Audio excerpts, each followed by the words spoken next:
ഇവൻ തീരെ നമ്മൾ പറഞ്ഞു കഴിഞ്ഞാലൊന്നും ചെയ്യുന്നില്ല. ഇവൻ ലേശം പുറകോട്ടാ. എന്തിനാ എന്തോ? എന്താ സാറേ? മറന്നുപോയി സാറേ. അതൊരു എക്സ്ക്യൂസ് അല്ലല്ലോ. നാളെ റിക്രൂട്ട്മെന്റിന് പോയിട്ട് വരുമ്പോ പാസ്സാകാണ്ട് വന്നിട്ടുണ്ടെങ്കിൽ പിന്നെ നീ ഞങ്ങളെ സാറേ പോലും വിളിച്ചു പോയക്കരുത്. മനസ്സിലായടാ?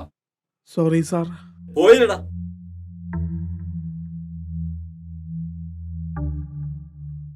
റേറ്റ് എത്രയാ? 24.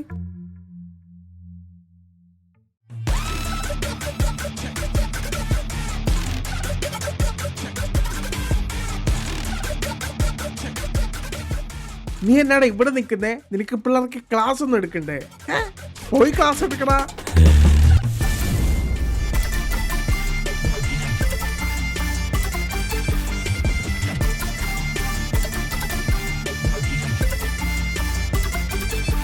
നാളെ റിക്രൂട്ട്മെന്റിന് പോയിട്ട് വരുമ്പോ പാസ്സാകാണ്ട് വന്നിട്ടുണ്ടെങ്കിൽ പിന്നെ നീ ഞങ്ങളെ സാറേ വിളിച്ചു പോയത്.